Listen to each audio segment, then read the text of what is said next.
नमस्कार, खबर भारत में आप सभी का स्वागत है। मैं हूं आपके साथ प्रियंका गुप्ता। खबरों की शुरुआत करेंगे, लेकिन सबसे पहले नजर अब तक की सुर्खियों पर।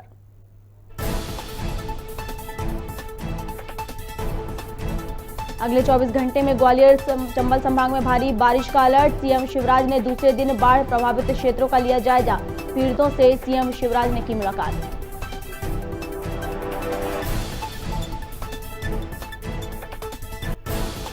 प्रदेश में बाढ़ के हालातों पर बीजेपी विधायक रामेश्वर शर्मा का बयान। कहा, प्रदेश में बाढ़ के हालात कांग्रेस की देन, कांग्रेस ने नदियों को जोड़ने से रोका।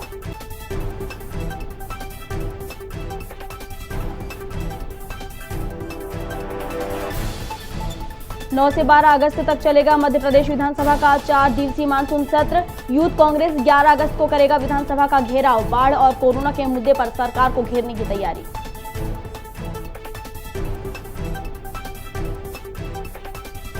प्रदेश में कोरोना की तीसरी लहर की तैयारी। राजधानी भोपाल में प्रशासन ने धरना प्रदर्शन पर लगाई रोक। प्रदर्शनकारियों को भेजा जाएगा अस्थायी जेल।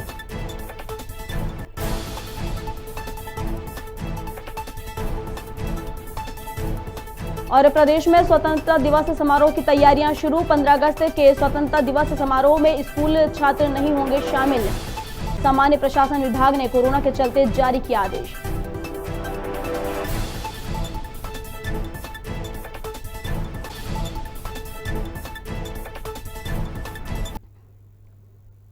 और अब खबर विस्तार से।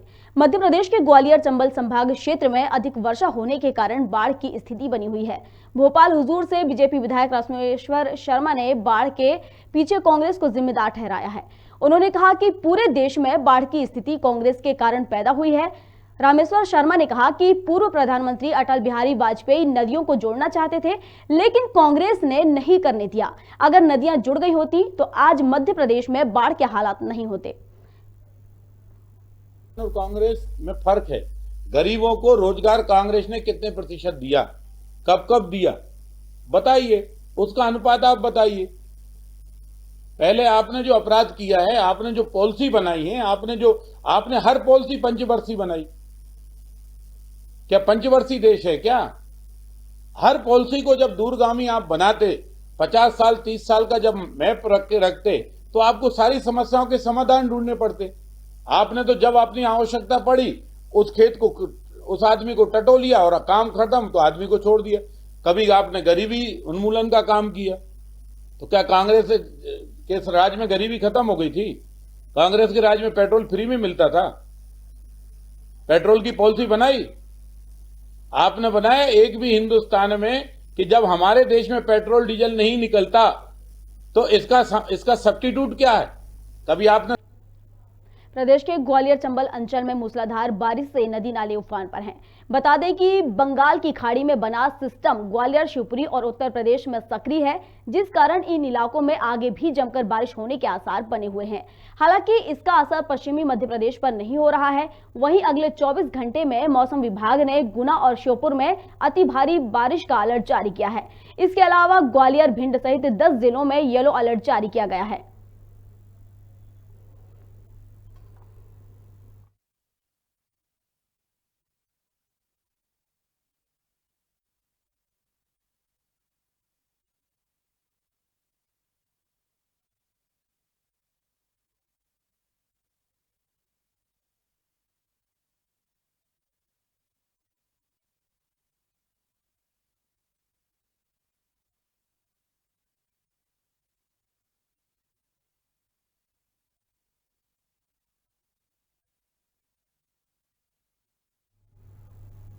जुन्नारदेव तहसील के गांव चुन्नी चौहान में महिला और बच्चों की मौत हो गई।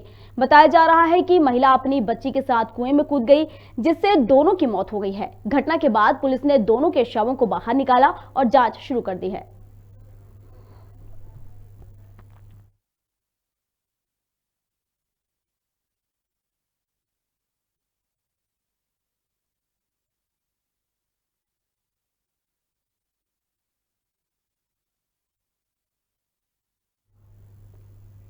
राजधानी भोपाल में फर्जी नोटशीट मामले में क्राइम ब्रांच को बड़ी सफलता हाथ लगी है। क्राइम ब्रांच ने 5 लोगों को गिरफ्तार किया है। पकड़े गए आरोपियों ने सांसद और विधायक की फर्जी नोटशीट बनाकर सीएमओ बल्लभ भवन में सिफारिश के लिए भेजी थी। क्राइम ब्रांच ने एएसपी गोपाल धाकड़ के साथ इस पूरे मामले की जानकारी दी। पकड़े गए आरोपी रामप्रसाद ने पूर्व में भाजपा विधायक रामपाल सिंह के बंगले पर काम किया है। आरोपी ने कई फर्जी काम भी किए हैं।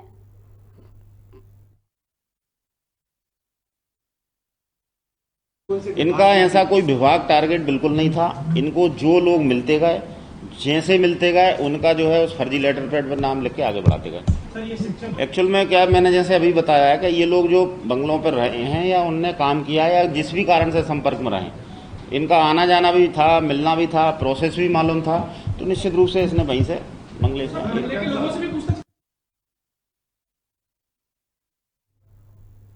विदिशा जिले के शमशाबाद में 11 वर्षीय मासूम के साथ दरिंदगी के बाद हत्या करने वाले आरोपी को पुलिस ने गिरफ्तार कर लिया है। आपको बता दें कि आरोपी ने दुष्कर्म के बाद मासूम की हत्या कर दी थी। वहीं पुलिस ने मामले की जांच कर आरोपी को 24 घंटे के अंदर गिरफ्तार कर लिया है। जिला मुख्यालय पर पुलिस कंट्रोल रूम में एसपी विनायक शर्मा ने हत्याकांड का खुलासा करते हुए आरोपी की गिरफ्तारी की है।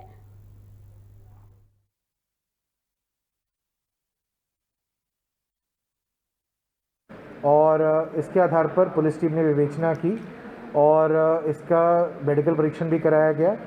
इससे ये सिद्ध हुआ है कि दुष्कर्म भी हुआ था और उपलब्ध साक्ष्य से ये भी प्रमाणित था कि मर्डर की भी घटना है। तो इस पे एफआईआर करते हुए थाना शमशाबाद में पुलिस टीम द्वारा आरोपी को गिरफ्तार कर लिया गया है। आरोपी भी क्षेत्र का ही निवासी है, उसका नाम राजेश आदिवासी है। वो मृतका से परिचित भी था और उसी के गाँव का रहने वाला था। और आरोपी को हिरासत में लेकर अभी सारे साक्ष्य संकलित किए जा रहे हैं। और मध्य प्रदेश में हो रही लगातार बारिश का दौर जारी रहेगा। लगातार बारिश के कारण ग्वालियर चंबल के लगभग 1200 गांवों में बाढ़ आ गई है, जिसके चलते प्रशासन बड़े स्तर पर बचाव कार्य में जुटा हुआ है। हेलीकॉप्टर के द्वारा लोगों को बाढ़ प्रभावित क्षेत्र से सुरक्षित स्थानों पर पहुंचाया जा रहा है। आपको बता दें कि पिछले 72 घंटे में प्रदेश के विभिन्न हिस्सों में झमाझम बारिश हुई है। वहीं मौसम विभाग के अनुसार बाढ़ प्रभावित क्षेत्र में एक कम दबाव का क्षेत्र बन रहा है, जिसके चलते आगामी 24 घंटे में प्रदेश के ग्वालियर चंबल संभाग में भारी वर्षा होने की संभावना है।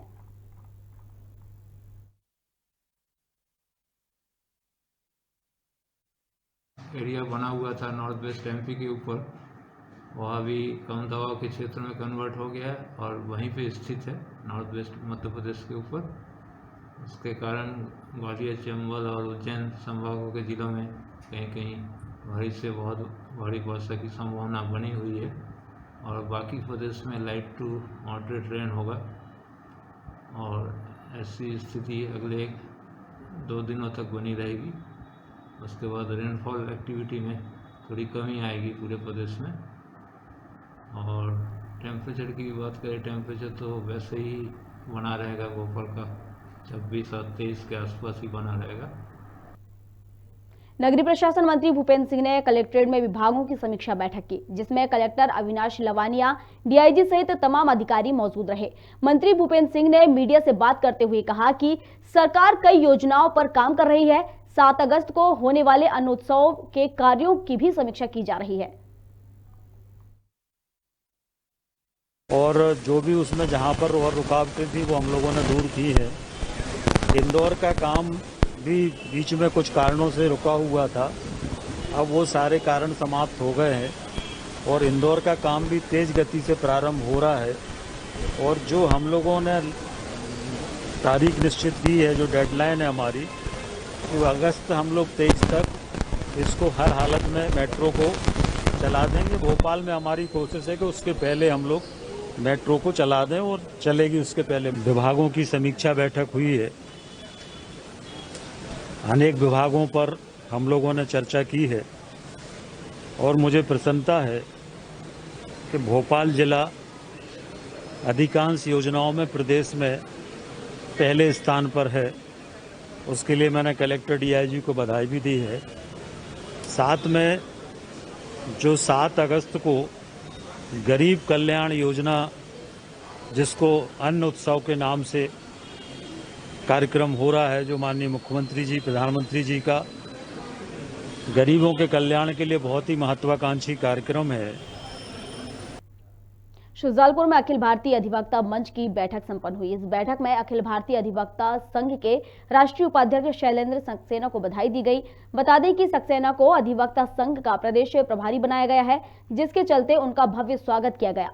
इस अवसर पर अधिवक्ता मंच ने अपनी नेशनल वेबसाइट को भी लॉन्च किया।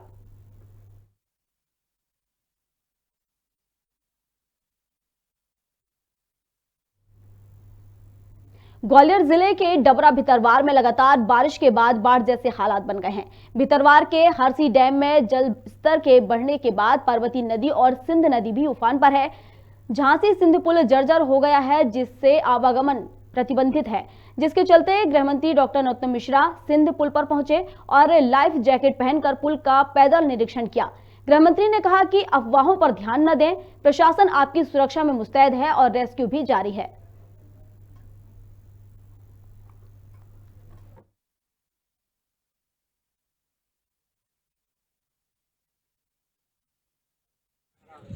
लगातार आगे ग्वालियर अंचल में बरसात के बाद बाढ़ जैसे हालात बन गए थे। डबरा भितरवार अंचल की जब बात करें तो डबरा भितरवार अंचल का हरसी डैम जो कि पानी से बिल्कुल लबालब हो गया था, वहाँ भी पानी का जलस्तर कम हो गया है, वहाँ राहत ली है लोगों ने। लेकिन डबरा की अगर हम बात करें तो डबरा सिंध नदी इस समय बराबर उफान पर है, उसमें पानी का जलस्तर की बिल्कुल कमी नहीं देखी जा रही है। कल रात से यहाँ पर कुछ यात्री हैं जो ग्वालियर से झांसी जाने के लिए हैं। यहाँ पर प्रशासन ने डबरा से झांसी के लिए जो पुल बने हुए हैं सिंध पुल, दोनों को बंद कर दिया गया है। यहाँ पर आवागमन की स्थिति काफी बंद है और पुल काफी जर्जर होने की अवस्था में है। पानी के बहाव के कारण कल सिंध पुल कुछ दरारें भी आई थी, इस कारण से आवागमन प्रतिबंधित कर दिया गया है। यहाँ पर आप देख पा रहे हैं किस तरह से लोग खड़े हुए हैं। कल रात से ये लोग यहाँ पर खड़े हुए हैं और अब तक पुल नहीं खोला गया है। अब आइए हम बात करते हैं इन लोगों से, क्या कुछ स्थिति है, क्या कुछ कब से यहाँ पर खड़े हुए हैं। क्या नाम है दादा? कब से खड़े हुए हैं आप यहाँ पर? 24 घंटे। कहाँ से आ रहे हैं आप? मैं नोएडा से। कहाँ जाना है? बेंगलोर।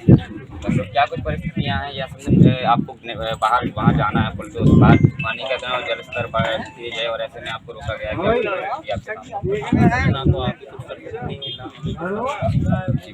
नहीं, हम कुछ कर सकते नहीं, प्रशासन कुछ कर सकता है। भी उफान पर है, प्रशासन ने सुरक्षा की दृष्टि से डबरा से झांसी की ओर जाने वाले दोनों पुलों पर आवागमन प्रतिबंधित कर दिया है। यहाँ पर कल रात से कुछ यात्री भी यहाँ पर रुके हुए अपने सामान के साथ, अपने वाहनों के साथ में। यहाँ पर प्रशासन भी तैनात है और इस समय हमारे साथ मौजूद है यहाँ पर डबरा SDO श्री विवेक कुमार शर्मा। हम बात करेंगे उनसे, हालात जाने क्या कुछ स्थिति है। सर, क्या कुछ स्थिति अभी बनी है? ये लोग यहाँ पर कल रात से रुके हुए हैं और आगे प्रतिबंधित है, क्या कुछ? ये पानी की और नगर पालिका के द्वारा और कुछ स्वयंसेवी संस्थाएं उनके द्वारा भोजन की व्यवस्था की गई। अभी NHAI के द्वारा क्लियरेंस नहीं दिया गया है पुल में कुछ डैमेज, जैसे ही क्लियरेंस देते हैं तो ट्रैफिक खुलने की व्यवस्था की जाएगी। क्या लगता है कि कब तक इनको यहाँ पर खड़ा होना पड़ेगा? क्या आगे पुल कब तक खुलने की संभावना, क्या वाटर लेवल? वाटर लेवल तो यथास्थिति में है। कल से नदी पूरी उफान पे है। NHAI रिपेयरिंग कर रही है उसकी, जैसे ही NHAI रिपेयरिंग करके उसकी क्लियरेंस देती है तो जैसा कि भी SDO साहब ने बताया कि NHAI ने रिपोर्ट दे दिया है। NHAI जैसे ही पुल दुरुस्त कर देती है, सही कर देती है, उसके बाद आवागमन खोल दिया जाएगा। आप बने रहिए कैमरामैन परिषद के साथ मदद जाए। चलिए बढ़ते अगली खबर की ओर, जहां रतलाम जिला लंबे समय के बाद कोरोना मुक्त हो गया है। जिले में एक भी कोरोना मरीज नहीं है, लेकिन तीसरी लहर की आशंका के बीच अभी भी सावधानी जरूरी है। इसलिए मास्क पहने, दूरी बनाए रखें और कोरोना प्रोटोकॉल का पूरी तरह से पालन करें। रतलाम जिला पूरी तरह से कोरोना मुक्त है। आज की तारीख में पूरे रतलाम जिले में कोई भी एक्टिव पेशेंट नहीं है, परंतु इसका आशय यह नहीं है कि भविष्य में पेशेंट नहीं निकलेंगे, क्योंकि जैसा कि आपको मालूम है कि कोरोना का जो वायरस है वो कभी भी कहीं भी संक्रमण फैलता है। आप सब जानते हैं कि इसका एक ही उपाय है, वैक्सीनेशन कराना। रतलाम शहर ने वैक्सीनेशन में बहुत अच्छी पहल करी और आज लगभग 85% से ज़्यादा लोगों का वैक्सीनेशन रतलाम शहर में हो चुका है और पूरे जिले में भी हमें जितना वैक्सीन मिला है हमने 100% उपयोग किया है। 50% से ज़्यादा लोगों का फर्स्ट डोज का वैक्सीनेशन हो चुका है। गुना सिटी कोतवाली में पदस्थ ASI रमेश शर्मा ने फांसी लगा ली है। बता दें कि मृतक रमेश शर्मा का हाल ही में प्रमोशन हुआ था। वहीं सिटी कोतवाली के पीछे टावर पर रमेश शर्मा का शव लटका मिला। परिजनों का आरोप है कि ASI रमेश शर्मा को काफी दिनों से परेशान किया जा रहा था, जिसकी उन्होंने जांच की मांग की है।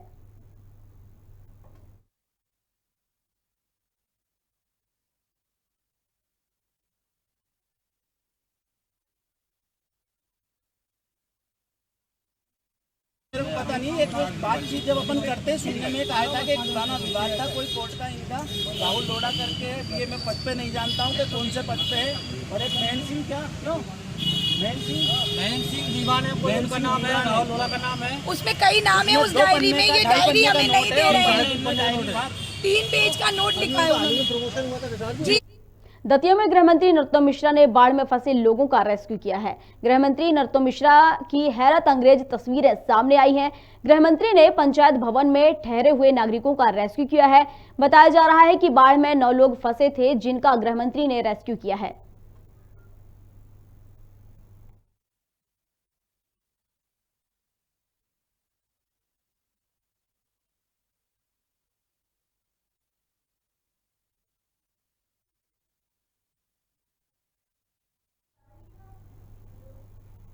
रतलाम में तेलंगाना पुलिस ने ऑनलाइन ठगी के मामले में दबिश दी है। बता दें कि एक युवक ने फर्जी अंतर्राष्ट्रीय कॉल से 9 लाख रुपए की धोखाधड़ी की थी, जिसकी शिकायत हैदराबाद के राजेंद्र नगर थाने में दर्ज की गई। तेलंगाना पुलिस आरोपी को गिरफ्तार कर अपने साथ हैदराबाद ले आई है। तेलंगाना पुलिस ने युवक के पास से CPU और अन्य सामान भी जब्त किया है।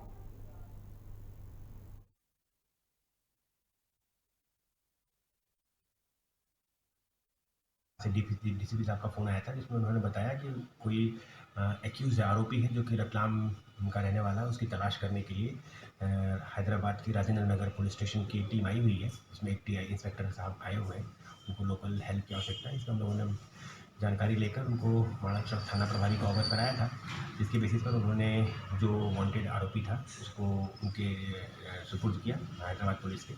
इसमें जो जानकारी हम लोगों को लग पाई है, इसमें जो वांटेड व्यक्ति था उसके खिलाफ आईपीसी की धारा 420, 467, 68, 71 मतलब चीटिंग और फॉर्जरी की धाराएं इसके खिलाफ पंजीबद्ध थी। इसके अलावा कॉन्स्पिरेसी की धारा थी, इसके अलावा IT एक्ट की धाराएं थी, इंडियन वायरलेस टेलीग्राफ एक्ट की धाराएं पंजीबद्ध थी उनके खिलाफ। और इसमें इंटरनेट के माध्यम से फ्रॉड का मामला था, जिसमें अगली खबर की ओर बढ़ते हैं, जहां विदिशा में बीती रात रामलीला चौराहे से विवेकानंद चौराहे की तरफ आ रहे कलेक्टर डॉक्टर पंकज जैन के चालक रविंद्र राणे और लीलाधर विश्वकर्मा के साथ 6 अज्ञात युवकों ने मुखर्जी नगर स्थित पेट्रोल पंप के सामने मारपीट की। इतना ही नहीं, कलेक्टर के सरकारी वाहन को भी तोड़फोड़ कर क्षतिग्रस्त कर दिया। दोनों घायल चालकों को जिला अस्पताल में भर्ती कराया गया है। बता दें कि इस घटना का एक वायरल वीडियो सामने आया है। घटना की जानकारी लगते ही कोतवाली पुलिस ने आरोपियों की तलाश शुरू कर दी है।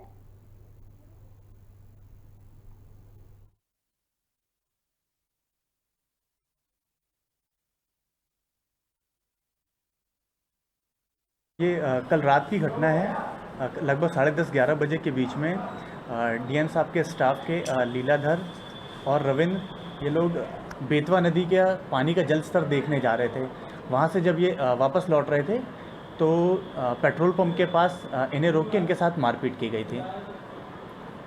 कौन लोग थे, कितने आरोपी हैं? इसमें 5-6 आरोपी हैं जिनको तलाश कर लिया गया है, उनसे पूछताछ जारी है। अभी तक क्या कार्रवाई हुई है इसमें? अभी कार्रवाई चल रही है। जो घायल है उनकी क्या स्थिति है? घायलों को जिला अस्पताल में भर्ती कराया गया है। कलेक्टर साहब की वाइफ की गाड़ी चला रहा। ये चोटें कैसे आई हैं आपको? ये मैं बंगले से बाइक को छोड़ने गया था, मेरे साथ में लीलाधर भाई साहब थे। मैं वहाँ से वापसी आ रहे थे छोड़ के, हम यहाँ सोनू को देखने आ रहे थे, हमारा मित्र यहाँ पे भर्ती था। हम रामलीला मैदान से सीधा ईदगाह वाले रास्ते से आ रहे थे। एक सामने एक स्कूटी वाला बाइक वाला लेके लहरा रहा था, गाड़ी में नशे में था। उसने पीछे अपने बाइक पर बैठ के पीछे काम करती है, बच्चे को खिलाती है, उसको छोड़ने गए थे, उधर से वापस आ रहे थे। 6 लोग थे, उनने हमारी गाड़ी को बियर की बाटल पटक दी।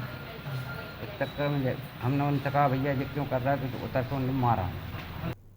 नरसिंहगढ़ जिले की समस्त 601 उचित मूल्य दुकानों में 7 अगस्त 2021 को प्रधानमंत्री गरीब कल्याण योजना अंतर्गत पात्र परिवारों को 5 किलो प्रति सदस्य के मान से निःशुल्क 10 किलो खाद्यान्न आयोजित अन्न उत्सव समारोह में दिया जाएगा। इसके साथ ही निःशक्त और वृद्धजन जो केंद्र तक नहीं पहुंच सकते हैं, उनको घर जाकर खाद्यान्न उपलब्ध कराया जाएगा। अन्नोत्सव समारोह का उद्देश्य पारदर्शी वितरण व्यवस्था को लेकर है, ताकि कोई गड़बड़ी ना हो और गरीब का हक उस तक पहुंच सके। इस अवसर पर संबंधित अधिकारी और उचित मूल्य दुकान के सेल्समैन, नोडल अधिकारी मौजूद रहे।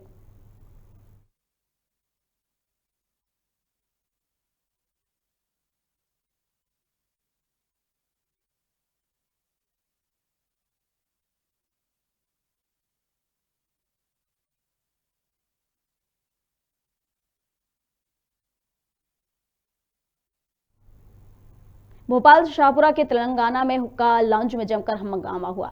लाउंज के अंदर एक युवक का कर्मचारियों से विवाद हो गया, जिसमें हवा में फायरिंग कर दी गई। इसके बाद पूरे इलाके में दहशत फैल गई। घटना के बाद शाहपुरा थाना पुलिस मौके पर पहुंची, लेकिन मामला रसूखदार का होने के कारण पुलिस को उल्टे पांव थाने लौटना पड़ा। बाद में थाना प्रभारी महेंद्र मिश्रा खुद मौके पर पहुंचे और जांच की शुरुआत की। किसी ने ये सत्य जानकारी सोशल मीडिया पर वायरल की कि वहाँ गोली चली, जबकि इस तरह के कोई भी साक्ष्य गोली चलने के नहीं पाए गए। मौके पर थाना प्रभारी शाहपुरा उनकी टीम ने मौके पे जाके तहकीकात की, आसपास पूछा, किसी ने भी इसकी संपुष्टि नहीं की ऐसी कोई भी गोली चली। तो किसी के द्वारा ये पूर्णतः फर्जी सूचना इस तरीके की सोशल मीडिया पर डाल दी गई थी, जिससे इस तरह का भ्रम उत्पन्न हुआ। क्या शराब परोसी जा रही थी क्या? हाँ, वहाँ पे सूचना थी, उसमें अवैधानिक रूप से शराब की पिलाने की, जिस पर से उसके मैनेजर अभिजीत और वहाँ के जो संचालक साथ में। राजधानी भोपाल में शीतल दास की बगिया के पास युवक की लाश मिली है। घटना की सूचना के बाद पुलिस मौके पर पहुंची और मामले की जांच शुरू कर दी है। युवक के परिजनों ने बताया कि युवक ऑटो चलाता था, जो शाम को घर से निकला था, लेकिन घर नहीं पहुंचा। परिजनों ने मामले में जांच की मांग की है। ये कि नहीं, शाम को 5 बजे घर से निकला हुआ है, दोपहर में खाना खाया है और ऐसा कोई कारण, जाहिराना कारण नहीं बताया गया है कि वो ऐसा कोई आत्मघाती कदम उठा सकता है। तो तुम इंसान इसका दर्शक नहीं है, क्योंकि 5 बजे घर से निकला हुआ है, 6 बजे यहाँ पे डेड बॉडी मिल गई है, तो तलैया पुलिस के द्वारा ये इन्फॉर्म किया गया है, तब उनको पता लगा कि वो मिसिंग है। ठीक। भोपाल, इंदौर सहित कई जगह बापू मालदेव राणा की जयंती मनाई गई। भोपाल के मैहर जागृति के सभी सदस्यों ने बापू मालदेव राणा के चित्र पर पुष्प अर्पित करके उनको याद किया। मैहर जागृति मंच के प्रदेश अध्यक्ष मनोहर मेहरा ने बताया कि बापू मालदेव राणा के सिद्धांतों पर चलना चाहिए और मैहर समाज को ऊंचाइयों तक ले जाना है।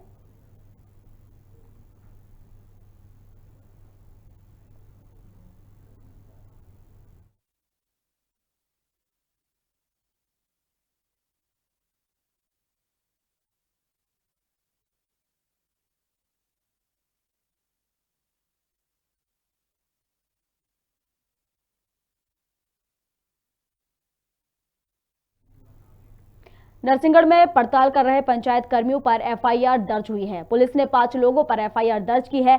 आपको बता दें कि पंचायत विभाग के कर्मचारियों पर राजगढ़ कोतवाली थाने में तहसीलदार राजन शर्मा ने शिकायत दर्ज कराई है, जिसमें पंचायत सचिव के जिलाध्यक्ष जगदीश गुर्जर, रोजगार सहायक जिलाध्यक्ष सागर सिंह गुर्जर का नाम शामिल है। पंचायत कर्मियों की हड़ताल के चलते पंचायतों के कामकाज ठप हो गए हैं। 7 अगस्त को होने वाला अन्न उत्सव कार्यक्रम भी प्रभावित हो रहा है।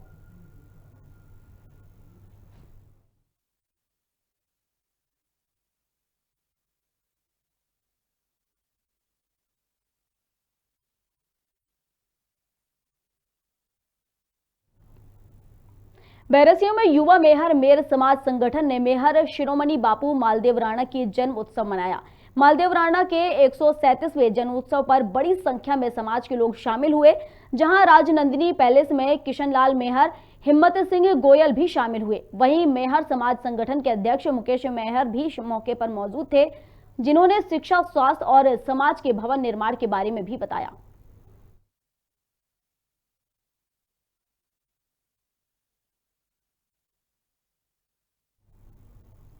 राजधानी भोपाल में तोलकांटा में विक्रम इंटरप्राइजेज का उद्घाटन किया गया। बता दें कि बजरंग सेना के राष्ट्रीय संयोजक ने फीता काटकर उद्घाटन किया। इस मौके पर हरि सिंह चौहान, अरविंद चौक से विवेक तिवारी भी कार्यक्रम में शामिल हुए। वहीं बजरंग सेना के जिला अध्यक्ष मालिक सुधीर राय ने भी सभी का आभार व्यक्त किया। इलेक्ट्रॉनिक टोल कांटे की दुकान हमने आज खोली है। इस काम को मैं पिछले 11 वर्ष से कर रहा हूँ और ये मैक्सवेल स्केल के नाम से हमारे ब्रांड की मैन्युफैक्चरिंग होती है, रजिस्टर्ड ब्रांड। कहाँ पे बनते हैं आप ये टोल वाले कांटे? ये लामा खेड़ा में हमारा मैन्युफैक्चरिंग यूनिट है इसका। जी जी। तो आज आपने ब्रांच ऑफिस का ये हमारा 2nd ब्रांच ऑफिस है। यहाँ पे पहला ब्रांच ऑफिस हमारा सिटी में हमीदिया रोड पर ही है, ये 2nd हमारा ब्रांच ओपन हुआ है। किस तरीके के यहाँ पर कांटे उपलब्ध है? यहाँ पर हमारे पास 1 किलो से लेकर के और 1 टन तक का कांटा अवेलेबल रहता है। बाकी काम 150 टन तक का। विक्रम इंटरप्राइजेज जो हमारे बजरंग सेना के जिले के अध्यक्ष सुधीर राय जी का प्रतिष्ठान है, टोल कांटों का एक बहुत बड़ा कारोबार है जो मध्य प्रदेश और देश भर में जाता है। उसका आज यहाँ पर ब्रांच का बस स्टैंड नादरा पर शुभारंभ यहाँ के लोकप्रिय विधायक रामेश्वर शर्मा जी के करकमलों द्वारा और बजरंग सेना के सभी पदाधिकारियों की उपस्थिति में किया गया।